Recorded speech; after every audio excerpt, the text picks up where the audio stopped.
Naming acids pulls together a few different types of things we've learned so far. First of all, when you learned how to name acids, you learned that if there was a hydro in the front, it meant that the acid only contains like an anion that's an element. So this is not a polyatomic ion. And neither is this. Because that word hydro is in the front, it ends up meaning it's just with an element. So acids, all acids are going to have H's in them. So I'm going to go ahead and write down an H for all four of these names. So this can't be a polyatomic because we have this word hydro in the front of it. So chloric is going to have to come from chlorine over here. So you can see chlorine. So it's just Cl. Now, there's an extra step though. We need to double check the charges on this. So we know H is always +1 because it just always is. And chlorine is in the 7th column over there. So chlorine is -1, because it's like 1 away. And then hydrobromic, so we're going to zoom in. There's our bromine, so Br. And again, we need to check our charges. That's a plus and that's a minus. So these both happen to have worked out okay. If we were doing some element like hydroselenic acid, again, the H goes in. Selenic comes from selenium over here. So that's Se. In this case, selenium, you can see that this is actually in the -2 column. So that's -1, that's -2. So selenium is actually -2.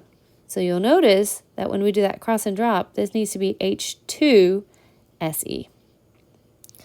Now, in contrast, we've got these lower two elements, and you'll notice that there is nothing in front here and nothing in front here. And I always thought this was funny because these are the ones that have more letters in them, but the names are shorter. So intentionally use these really similar names, though, hydrochloric acid versus chloric acid. If there's no hydro in the front, it means that there is a polyatomic ion. So this is going to have to come from one of these polyatomic ions over here. Now, the other trick with these is that the ending here really matters. This means that this came from a word that ended in -ate.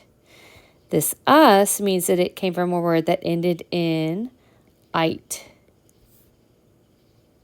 So we're going to go over here, and what would be similar to chlorate? Oh, there it is, chlorate. It's right over here. The ClO3 minus. ClO3.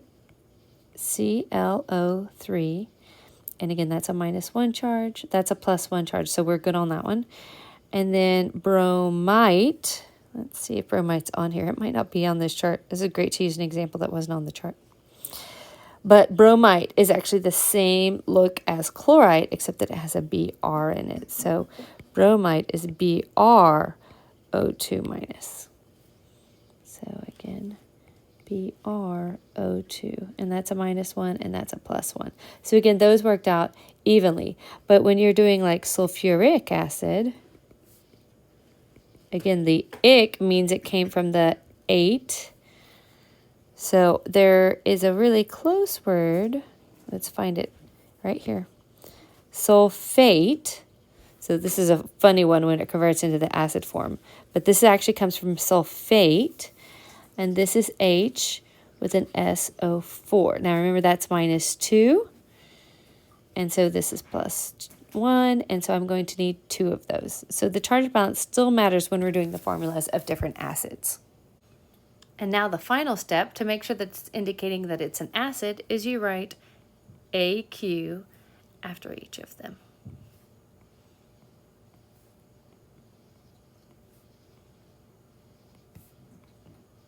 Now it's official.